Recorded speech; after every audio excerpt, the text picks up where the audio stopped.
Movie ఇండస్ట్రీలో అయితే రోజుకొక ఇష్యూ అనేది బయటికొస్తుంది. తాజాగా 'ప్రవస్తి' అనే 'పాడుతా తీయగా'లో పార్టిసిపేట్ చేసినటువంటి కంటెస్టెంట్ తనని జడ్జెస్ అవమానించారు. అదేవిధంగా తనని బాడీ షేమింగ్ చేశారని కూడా తన పోస్ట్‌లో తను చెప్పడం జరిగింది. సో, అసలు నిజంగా కూడా జడ్జెస్‌గా ఉన్న వ్యక్తులు ఇలా బిహేవ్ చేస్తారా? అసలు ఆఫ్ ద కెమెరా వాళ్ళు ఎలా ఉంటారు? అసలు ఈ నిజంగానే ఇలాంటి బాడీ షేమింగ్ చేసేవాళ్ళు కూడా ఉంటారా? అసలు నిజంగానే బాడీ షేమింగ్ చేశారా? తనని అలాంటి మాటలు అనే అవకాశం ఉందా అన్న విషయాలన్నిటి పైన కూడా మనతో మాట్లాడడానికి చిట్టిబాబు గారున్నారు. వారిని అడిగి తెలుసుకుందాం. నమస్తే సార్. నమస్తే. సార్ ఇప్పుడు 'పాడుతా తీయగా'లో పార్టిసిపేట్ చేసినటువంటి 'ప్రవస్తి ఆరాధ్య' అనే అమ్మాయి తన పోస్ట్‌లో తనని జడ్జెస్ అనేవాళ్ళు కించపరిచేవాళ్ళు. అదేవిధంగా తనని బాడీ షేమింగ్ కూడా చేశారు అని చెప్పేసి చెప్తుంది. అసలు ఇందులో ఎంతవరకు నిజం అది ఉందంటారు? పిచ్చి కూతలు పిచ్చి కూతలు. ఇప్పుడు ఆ అమ్మాయి అన్న మాటల్లోనే బొడ్డు కింద చీర కట్టుకోమని చెప్పారు. ఎవరు చెప్పారు? కీరవాణి చెప్పాడా? చంద్రబోస్ చెప్పాడా? ఆ అమ్మాయి చెప్పిందా? ఎవరో ఫ్యా అక్కడట ఆడియన్స్‌లోళ్ళు ఎవరో అక్కడ డ్రెస్ మేకర్ చెప్పాడట. డ్రెస్ మేకర్ చెప్పాడు అని చెప్పాడు. ఎందుకు చెప్పాడు? ఏమో వీళ్ళకే సంబంధం? తర్వాత నన్ను గురించి కామెంట్ చేస్తున్నారని ఆడియన్స్‌లో చెప్పారు. ఎవరో అన్నీ ఊరినే నిరాధారంగా ఏదో ఒకటి వ వ తనను తాను సెల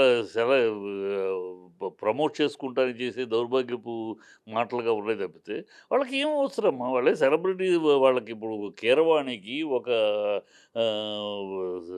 సునీతకి, ఒక 'చంద్రబోస్‌కి' ఈ అమ్మాయిని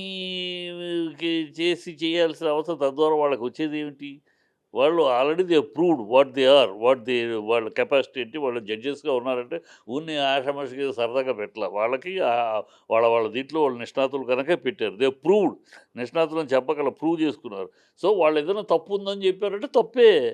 దాన్ని నువ్వు సరిదిద్దుకుండానికి ప్రయత్నించాలి గానీ, నన్ను తప్పన్నారు, ఇంకోళ్ళని మెచ్చుకున్నారు, నన్ను నన్ను మాత్రం ఇలా చూసేది, ఎలా చూస్తారో కూడా వ నేను ఆహా! అని నవ్వుతూ చూడాలా? లేకపోతే ఎలా చూడాలి? సునీత అట తనొచ్చినప్పుడల్లా ఇలా చూసేదట. ఏమిటో అసలు ఆ మాటలేంటో పిచ్చి మాటలు, పిచ్చి కూతలు తప్పితే తను తాను అక్కడ తను ఇప్పుడు హై పిచ్చి నాకు లేదని మైక్‌లో మాట్లాడుతా ఉంటే విన్నాను నేను. తప్పేముంది? కొన్ని గొంతుల్లో ఎంత మధురంగా పాడే గొంతుల్లో కూడా హై పిచ్ రాదు. ఇప్పుడు 'పి. సుశీల' గారి కన్నా మధురమైన గొంతు 'గాన కోకిల' ఆవిడ. ఆవిడ హై పిచ్ పాటలైతే ఆవిడ పాడేది కాదు. వద్దనేవారు మ్యూజిక్ డైరెక్టర్లు. ఆవిడ పాడేది వద్దనేవారు. కేవలం ఆవిడకి పాడాలని ఉండేది. కానీ వద్దమ్మా జానకి గారి వాయిస్‌లో పచ్చి పి ప హై పిచ్ ఆవిడ వాయిస్‌లో పలుకుద్ది గానీ, మీ వాయిస్‌లో పలకదు. వద్దు అంత హై పిచ్ ఎళ్ళలేదు అని హై పిచ్ తక్కువ ఉన్న దాంట్లో ఆవిడతోటి పాడించుకోరు. హై పిచ్ ఎక్కువ ఉంటే ఖచ్చితంగా జానకి గారి దగ్గరికి ఎళ్ళేవారు. అందుకని ఆవిడ తక్కువ, ఈవిడ ఎక్కువ కాదు కదా! ఒక్కొక్క వాయిస్‌లో ఒక్కొక్క కంఠంలో ఒక్కొక్క ఇది పలుకుద్ది. అది అనుంటారు. అది ఈవిడ ఆన్‌లో ఉంది. అది వినేసింది. వింటే పై పిచ్ తక్కువ, ఎక్కువ హై పిచ్ బాలేదు అనంటే దాన్ని కరెక్ట్ చేసుకుంటారు ట్రై చేయాలి. లేకపోతే ఎక్కడ అన్ని వాళ్ళకంతా ఎట్లా ఎట్లా అనిపించింది మీకు? ఎందుకు అనిపించింది? ఇక్కడ ఏ స్వరం దగ్గర అనిపించింది కనుక్కొని కరెక్ట్ చేసుకోవాలి. లేదా ట్రై చేయాలి. లేదంటే ఓహో! మన వాయిస్ ఇంతే. మనకిచ్చిన వాయిస్ పి. సుశీల గారి కన్నా గొప్ప వాయిస్ కాదు కదా! ఆ వాయిస్‌కే హై పిచ్ పలకదంటే ఆవిడ జీవితాంతం హై పిచ్ మేము పనిచేసాం కదా! ఆవిడతో హై పిచ్ పాటంటే మొదట్లో ఆవిడ కావాలనే. తర్వాత ఎప్పుడో తెలుసుకుంది. వద్దు జానకి గారు ఈ ఈ శృతి జానకి గారైతేనే కరెక్ట్ నేను కాదులే అనేది. ఎవరైనా ఒకవేళ ఆవిడే కావాలనుకున్నా కూడా. నా సినిమాలోనే ఒక పాటకి ఆహ్, బు బు సుహాసిని చేసిన యాక్ట్ చేసిన దాంట్లో బు మంచి ఎమోషనల్ సాంగ్. దానికి నేను అన్ని పాటలు ఆవిడే పాడుతది. కనుక ఆవిడనే పాడిద్దామండి అనంటే ఆవిడ విని రిహార్సల్‌కొచ్చి విని, "వద్దండి నేను పాడితే పాట చెడిపోద్ది. ఆ శృతి అంత ఆ ఎమోషన్ అక్కడికెళ్తే గాని ఆ పాట అందం రాదు. ఆ పాట డెప్త్ రాదు. లిరిక్ గాని, ఇది గాని అంత ఉంది. కనుక పాడను" అని వెళ్ళిపోయింది. అప్పుడు జానకి గారితో పాడించుకున్నా. సో, అట్లా ఉంటది. అది ఒక నిజమైన ఈ అమ్మాయి ఏదో వచ్చేసి ఏదో పెద్ద అసలు ఈవిడేదో ఇంటర్నేషనల్ అక్లెయిమ్డ్ ఆర్టిస్ట్ లాగా ఈవిడ చాలా నిష్ణాతురాలుగా ఈ అమ్మాయికి చాలా పరిపూర్ణమైన ఇది ఉన్నట్టుగాను దాన్ని వాళ్ళు వంకబెట్టారు. All this trash. Who is she? In what నీ స్థాయి ఏంటి? నీ టాలెంట్ ఏంటి? విషయ పరిజ్ఞానం ఏంటి? ఒక కీరవాణిని ఒక సునీతని విమర్శించి వాళ్ళేదో నిన్ను బాడీ షేమింగ్ నేను బాడీ షేమింగ్ చేయాల్సిన అవసరం ఏంటి? పాటల్లో బాడీ షేమింగ్ ఎవడో డ్రెస్సు మేకర్ బొడ్డు కింద కట్టుకోమన్నాడు. వాడెందుకు అన్నాడో నువ్వెందుకు విన్నావో? అది వాళ్ళకే సంబంధం. బొడుగున చీర కట్టుకోమని కీరవాణి చెప్తాడా? ఆ! సునీత చెప్పుద్దా? సునీత ఇప్పటికి ఇంత పెద్ద సింగర్ అయ్యి కూడా చాలా సాంప్రదాయబద్ధంగా బట్టలేసుకుంటది. సాంప్రదాయబద్ధంగా ఉంటది. చంద్రబోస్ ఓ సాంప్రదాయబద్ధమైన పాటలు రాసేవాడు. వాళ్ళు నిన్ను బొడుగున చీర కట్టమని చెప్తారా? ఎవరు చెప్పారు? ఊరినే గాలి మాటలు తప్పితే ఎవరో అన్నారట అది వాళ్ళ మీద వాళ్ళకి అంటగట్టడం. తనను తాను ఫేమస్ చేసుకోవటానికి తనను తాను అడ్రెస్ లేని తనకి అడ్రెస్ తెప్పించుకోవడానికి కూసే కూతలమ్మ. ఇయన్నీ అనవసరంగా మీరు కూడా I request the media also not to give publicity to this trash people. ఇలాంటి వాళ్ళకంతా మీరు పబ్లిసిటీ ఇచ్చి వాళ్ళు అన్నారని వాళ్ళ గురించి మాట్లాడి వాళ్ళు అనవసరంగా ఫేమ్‌కి తీసుకురావడం తప్పితే వాళ్ళు అన్‌ఫిట్, అన్‌వర్తీ. నీకు టాలెంట్ లేవు. నీ టాలెంట్‌లో లోపాలుంటే వాళ్ళు అందుకే జడ్జెస్. నీ లోపాలు చెప్పడానికే జడ్జెస్ అమ్మా. అందరికి ఆహా! ఓహో! అంటానికి జడ్జెస్ ఎందుకక్కడ? పాడేసేసి ఎవరికి ఎక్కువ క్లాస్ పడితే వాళ్ళకి చెప్పేయొచ్చు కదా! జడ్జెస్ ఉన్నదే అందుకు కదా! దాంట్లో ఎంత బాగా పాడినా లోపాలెక్కడున్నాయి? ఎక్కడున్నాయి? నీ లోపాలు చెప్పారు గనుక ఇతరుల లోపాలు చెప్పలేదు. ఇతరులు లోపం పాడినా అది నీకు లోపం అనిపిస్తది. ఇతరులది. ఇతరులది అక్కడ జడ్జెస్‌కి లోపం కాదది. వాళ్ళు లోపం కాకపోయినా వాళ్ళు మెచ్చుకున్నారు. నాది లోపం లేకపోయినా నన్ను లోపం అని చెప్పారు. ఎందుకు చెప్తారు? వాళ్ళేమైనా బంధువా? నువ్వేమైనా బంధువు కాదు. లోపం ఒక్కొక్క పాటకి ఒక్కొక్క ఒక్కొక్క శృతిలో ఉన్నప్పుడే బాగుంటది.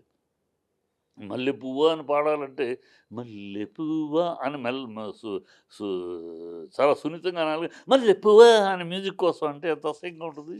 అట్లాగే నేను మల్లె పువ్వు మ్యూజిక్ ప్రకారం పాడడం ఆర్ద్రత లేదు అన్నారు. యెస్ ఉండుండకపోవచ్చు. అదేంటి ఆర్ద్రత పాటలో మన పాటల్లో, మన సంగీతంలో ఉన్న గొప్పతనమే అదేనమ్మా.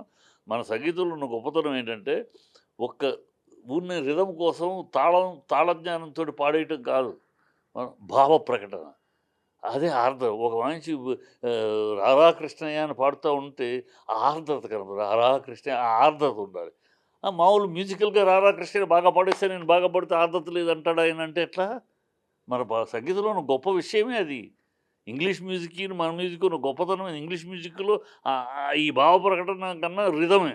ఎఫ్ మేజర్, ఈ మైనర్ కరెక్ట్‌గా దీనికి కరెక్ట్‌గా వచ్చిందా అనేది ఉంటది. మన దాంట్లో దాంతో పాటు మించి ఆ భావ ప్రకటన. ఆ పదం పదం ఒక్కొక్క పదంలోని ఆ యొక్క జీవం తీసుకురావటం అది ఉంటది. అది నువ్వు పాడిన దాంట్లో నువ్వు మ్యూజికల్‌గా బాగా పాడుంటావు. ఆర్డర్ లేదని 'చంద్రబోస్' గారని. అది ఒక తప్పంటే ఎట్లా? అది కావాలనంటే so, all senseless arguments, senseless comments. Let us not give importance to that useless women's statements. అంటే ఇప్పుడు తనేమని చెప్తుందననంటే, జడ్జెస్ మాట్లాడింది ఆడియన్స్ ఎవరైతే ఉన్నారో, వాళ్ళు విని చెప్పడం జరిగింది అని అంటుంది. అసలొక పాడుతా తీయగలో పార్టిసిపేట్ చేసినటువంటి ఒక కంటెస్టెంట్ ఆడియన్స్‌ని కలవడానికి ఉంటదా? కలవడానికి ఉండదు. ఆడియన్స్ జడ్జెస్ మాట్లాడేది ఎలా అంటారు ఆడియన్స్? జడ్జెస్ ఎక్కడో లోపలుంటారు. ఆడియన్స్ ఎక్కడో బయటుంటారు. వాళ్ళెలా అంటారు? ఎంత కాన్ఫిస్కేటెడ్‌గా అనిపించట్లా శృతి సన్నాయి లేకుండా ఏదో గాలి మాటలు ఏదో తనేదో తను తాను గొప్ప అనుకుందమ్మా. ఆ అమ్మాయి ప్రాబ్లమ్ ఏంటంటే తను తాను చాలా గొప్ప మేడం, చాలా నిష్ణాతురాలని, నేను గొప్పగా సింగర్‌ని, నాలో అసలు వంక పెట్టడానికి లేదు అని తను తాను నమ్ముకుంది. తను తాను నమ్ముకుంటది అట్లా. కనుక ఎదుటోళ్ళు జడ్జెస్ ఏదో చెప్పేటప్పటికి నాలోనే వంకలు ఎతుకుతారా మీరు? అని వాళ్ళ మీద దుమ్మేయటానికి తప్పితే వా ఇదంతా ఈ అమ్మాయిలు ఇలాంటోళ్ళందరూ గాలి అందుకనే లైఫ్‌లో వీళ్ళు అక్కడే ఉంటారు. వీళ్ళ లైఫ్‌లో ఎందుకంటే ఎక్కడ ఒక తప్పు అని చెప్పినప్పుడు దానికి సరిదిద్దుకొని ఇంకా మనం బెటర్‌గా వెళదాము. ఆ తప్పును మనం కరెక్ట్ చేసుకోవాల్సింది దీంట్లో ఎంతవరకు ఉందో వాళ్ళు చెప్పిన దాంట్లో తప్పులు మనలో లోపం ఎక్కడుందని ఇంకా కరెక్ట్ చేసుకొని ముందుకెళ్దాం అనుకునేవాళ్ళు పైకొస్తారు. ఒక సునీతలాగా, ఒక కిరవాణిలాగా, ఒక చంద్రబాబు ఈళ్ళంతా అక్కడే ఉంటారు. ఎక్కడ పడ్డ గొంగలు అక్కడే ఉంటారు. ఎందుకంటే వాళ్ళ తప్పులు వాళ్ళు తెలుసుకొని, వాళ్ళ తప్పులను వాళ్ళ లోపాన్ని సరిదిద్దుకొని పైకెళ్ళటం కన్నా, లోపం ఎత్తి చూపిన వాళ్ళ మీద ఇలాంటి కమెంట్స్ చేయటాలు, ఇలాంటి చెత్త వాగులు వాగటాలు వాగుతారు. అందుకని వీళ్ళ బతుకులు అంతే. సో, అంటే తను ఇంకొక స్టేట్‌మెంట్ గూడా ఇవ్వడం జరిగింది. ఏందంటే, కీరవాణి కంపోజ్ చేసిన సాంగ్స్ పాడితేనే మార్క్స్ ఎక్కువగా ఇచ్చేవాళ్ళు. లేదంటే లేదు అని జెప్తున్నారు. అంటే ఇప్పుడు జడ్జెస్‌గా ఉన్నవాళ్ళు, వాళ్ళు కంపోజ్ చేసిన సాంగ్సే పాడాలా? లేకపోతే మన అంటే కంటెస్టెంట్ ఇష్టంగా పాడొచ్చా? కంటెస్ట్ ఇష్టంగానే పాడొచ్చమ్మా. కంటెస్టెంట్ వాళ్ళకి ఈ పాట అడుగుతారు. ఏ పాట? ఈ పాట అనుకుంటే అది కీరవాణి గారు మ్యూజిక్ చేయాల్సింది కాదు. చంద్రబోస్ గారు రాసింది అయ్యి ఉండకపోవచ్చు. ఆ పాట పాపులర్ పాట. పబ్లిక్‌లో బాగా పాపులర్‌గా ఉన్న పాట. బాగా మంచి సంగతులు ఉన్న ఉన్న విషయాలు బాగా సంగీతం యొక్క ఇది ఉన్న విషయాలున్న పాట అనుకోండి పాడితే కాదనరు. కీరవాణి గారు వచ్చే కంటెస్టెంట్‌లో జడ్జెస్ వాళ్ళు కూడా సాధారణంగా మన సైకాలజీ ఏంటి? జడ్జెస్ ఎవరు అవుతారో వాళ్ళకిష్టమైనయి పాడటానికి ప్రయత్నిస్తారు. వాళ్ళు చెప్పరు ఈ పాడమని. జనరల్‌గా అంతే. జనరల్‌గా అంటే బాలసుబ్రహ్మణ్యం గారు చేస్తున్నప్పుడు ఏం చేసేవారు? బాలసుబ్రహ్మణ్యం గారు పాడిన సూపర్ సాంగ్స్ అట్లా హైయెస్ట్ మంచి ఉన్న పాటలు పాడేవారు. ఎందుకంటే ఆయన పాడిన పాటని మెప్పించగలిగితే ఆయన చాలా కష్టపడి పెద్ద హిట్ అయిన పాటని మనం పాడి మెప్పించగలిగితే మనకు క్రెడిబిలిటీ అని సాధారణమైన ఆలోచన ఇది. ఆలోచనలో చేస్తారు వీళ్ళు నా పాటే పాడండి, నా పాట పాడితే మార్కులేస్తాము అది ఉండదమ్మా. ఈ అమ్మాయి ఉన్న అర్థజ్ఞానం, అజ్ఞానంతోటి ఏదో పిచ్చివాగుడు తప్పితే, ఆ స్థాయిలో వాళ్ళకి ఏమవసరం నువ్వేంటి? నువ్వేమన్నా కాంపిటీషన్ ఆళ్ళకి? ఈ అమ్మాయి ఏమన్నా సునీత కాంపిటీషనా? లేకపోతే కీరవాణికి ఎవరికి కాంపిటీషన్ నువ్వు? నువ్వేమి సముద్రంలో కాకిరెట్ట నువ్వెంత? నీతోటి నిన్ను నువ్వేదో పోటీ అయినట్టు, నిన్ను తక్కువ జేయాలి ఏం అవసరం ఆళ్ళకి? Who are you? What are you? పిచ్చివాగుడు తప్పితే ఇంకేం లేదు. సో, అంటే ఇప్పుడు మనందరికీ తెలుసు రియాలిటీ షోస్ అంటే ఆడిషన్స్ జరుగుతాయి. సెలెక్టెడ్ అంటే అన్ని అర్హతలు ఉన్న వాళ్ళని తీసుకుంటారు. సో, బిహైండ్ ద కెమెరా అంటే ఇప్పుడు వీళ్ళ సెలక్షన్ ప్రాసెస్ కాకుండా ఈ రియాలిటీ షోస్ అనేవి ఎలా రన్ అవుతాయి? ఇప్పుడు ఈ పాడుతా తీగ షోలకి మిగతా ఆటిలకి తేడా ఉందమ్మా. మిగతా రియాలిటీ షోస్ ఇప్పుడు ఇవి ఉన్నాయి 'బిగ్ హ్మ్. బాస్‌లు' ఇలాంటి చెత్త ఆ ప్రోగ్రామ్‌లు వేరు. ఇది ఓన్లీ టాలెంట్ మీద బేస్ అయ్యే ప్రోగ్రామ్. కేవలం సంగీత సరస్వతి. ఆ సంగీత సరస్వతి ఈ వు దాని మీద ఆ పవిత్రతతోటి ఆధారపడిన ప్రోగ్రామ్స్ ఇయి. దీంట్లో ఖచ్చితముగా ఆ సంగీతము, జ్ఞానము, సంగీత జ్ఞానము, ఆ భాష ఉచ్చరించిన ఉచ్చారణ, ఆ పాట పాడేటప్పుడు ఉచ్చారణ ఒట్టి తకదిమి తకతక అనే ఒక తాళానికి పాడేయటం కాదు. అది పాడటంలో కూడా ఆ పద ఉచ్చారణలు కూడా చూస్తారు. అయన్నీ ఉంటాయి. అయన్నీ ఇది చాలా పవిత్రమైనది, చాలా విలువైనది. ఇక్కడ ఊరినే ఏదో బొడ్డు కింద చేరకట్టు అంటే గాలితనం మాటలు. బొడ్డు కింద చేరమని వాళ్ళకేమో వాళ్ళు చెప్తారు. మళ్ళీ వాళ్ళు కాదు చెప్పిందట. ఎవరో కాస్ట్యూమ్ డిజైన్ ఎవడో వాగాడు. ఎందుకు వాగాడో వాడికి నువ్వెందుకు వాడికి అంత అవకాశం ఇచ్చావు ఆ మాట నీకు చెప్పేంత? నువ్వు వాడితోటి ఎందుకు అంత చనువుగా ఉన్నావు? చనువుగా ఉంటేనే మాట్లాడతావు. నువ్వు రిజర్వ్ డిస్టెన్స్‌లో ఉంటే వాడెందుకమ్మా బొడుగిన చీర కట్టుకొని నీకొచ్చి చెప్తాడాడు? అదే వాళ్ళు చెప్పరు.